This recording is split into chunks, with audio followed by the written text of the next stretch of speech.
Assalamualaikum warahmatullahi wabarakatuh. Kembali lagi di channel Archivios Limo. Hanya otomotif yang mempersatukan kita.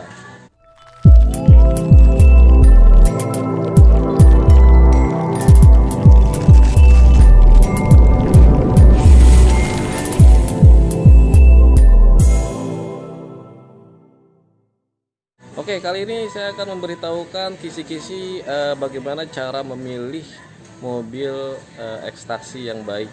Oke, bagi pemula mungkin informasi ini akan lebih bermanfaat ya. Jadi akan saya kasih tahu kisi-kisinya apa aja sih cara memilih mobil ekstraksi Bluebird.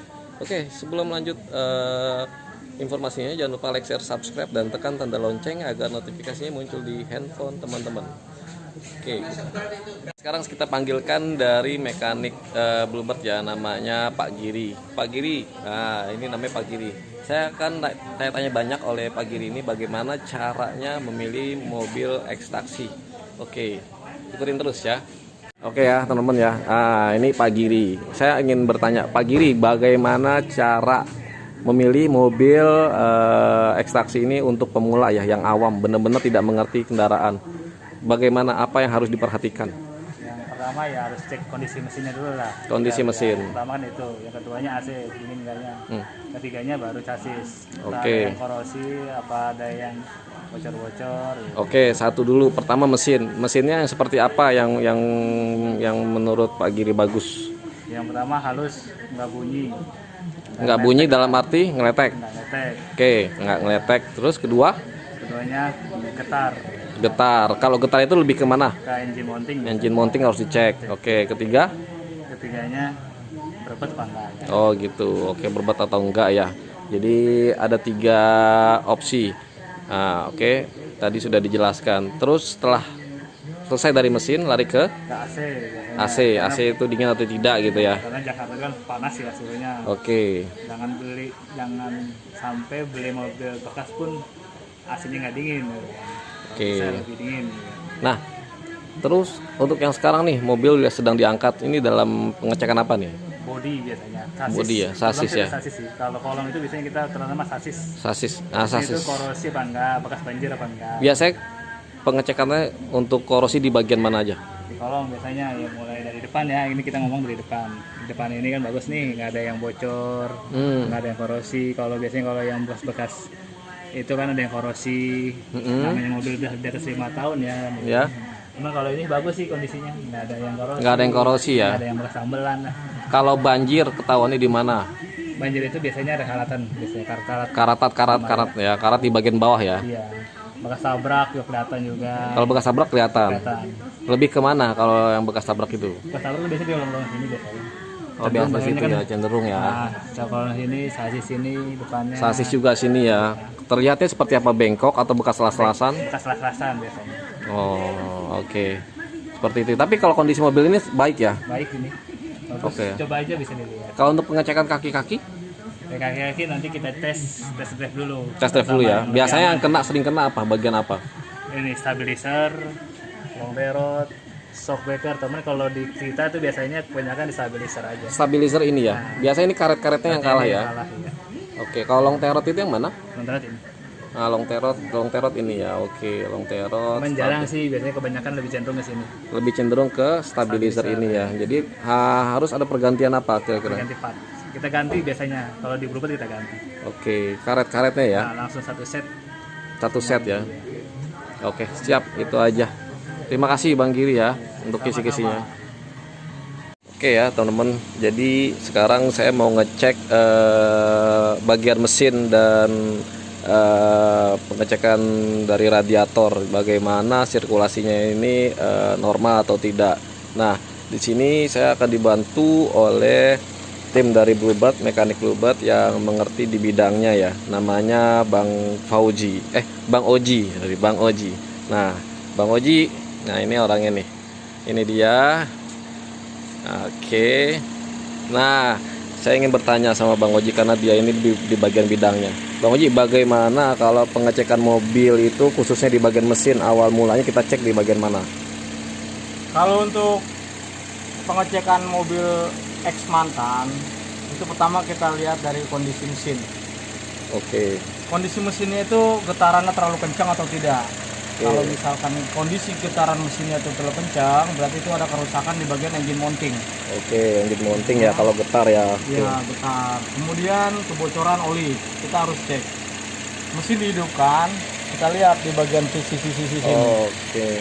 Jadi diraba aja, cukup diraba ya. Ya, diraba, dilihat ada kebocoran atau tidak. Oke. Kemudian di bagian olinya. Olinya ini bercampur air atau tidak? Kita harus ngecek.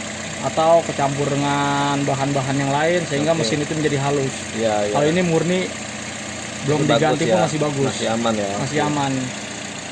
Oke, jadi pertama dari segi mesinnya getar atau tidak. Kalau misalnya getar, engine mountingnya, lalu dari kebocorannya, dari packing head atas, dan lalu olinya. Nah, setelah itu Bang Oji seperti apa lagi dicek? Kemudian pengecekan pendingin mesin radiator. Oke. Ya. Kalau misalkan dibuka tutupnya, posisi airnya ini seperti kayak mata air itu muter, muter itu berarti ada kerusakan di bagian radiator, seperti termostatnya. Termostat juga bisa ya. Ya, termostat juga. Oke. Tapi kalau dia tenang gitu kan, kalau mesin belum panas dia tenang, itu masih bagus. Masih bagus ya. Ya, masih bagus. Kemudian nanti kita akan ukur suhu temperaturnya. Oke, suhunya dicek juga ya. Ya, suhu temperatur. Nah, ini temperatur ini untuk apa nih fungsinya? Fungsinya kalau suhu temperatur ini sudah di angka 80, Oke. 80 lebih, kemudian dia harus muter kipas motor pennya. Oh, jadi dia harus muter kalau dia sudah posisi di 80 ya. Ya, 80 lebih, 5 atau Oke, 10. Oke. Motor pen ini harus muter. Motor pen harus muter. Ya, kalau misalkan belum muter, Hmm, berarti ada kerusakan di bagian motor pennya. Oke. Ya, kalau misalkan dia muter, putarannya kita hitung sampai 14 detik. Dia sudah mati. Oh, jadi putarnya Motor motor pen itu harus 14 detik waktunya ya. Ya, Harus dia mati ya. Harus mati. Kalau misalkan nggak mati, berarti itu ada kerusakan di bagian radiator mampet atau motor pen yang lemah Oke. atau termostatnya yang belum ngebuka.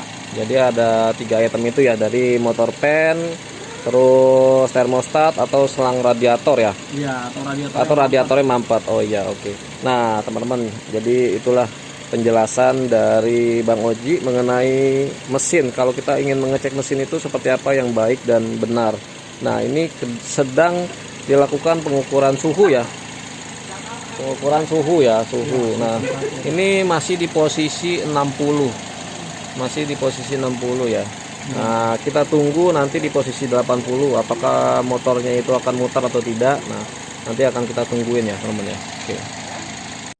Oke ya, teman-teman ya. Ini sudah mendekati angka 80.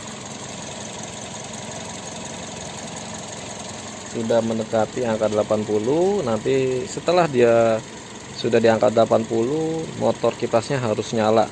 Nyalanya itu selama 14 detik kurang lebih. Seperti itu, teman-teman ya.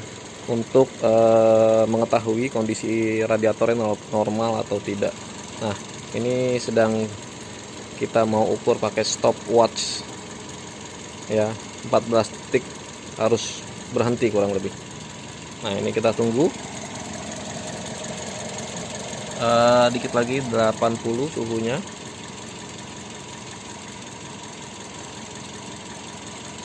Oke ya, ini lagi mau saya nunggu ininya dulu nih, nunggu apa namanya, AC nyala, nunggu motornya nyala. Nah, ini sudah nyala ya teman-teman ya, kita sedang ukur ya, 14 detik motor kipasnya harus mati ya. 12, 13, 14. Nah, ini udah mati teman-teman, cuman tadi saya kalah cepat matinya. Nah, mati ya kondisinya. Oke, kurang lebih di 14 detik kan, seperti itu. Jadi radiator fungsinya antara motor kipas, termostat, dan apa namanya nih, selang radiatornya aman ya, masih aman, masih normal. Oke, jadi untuk pemahamannya seperti itu untuk pengukuran suhu radiatornya.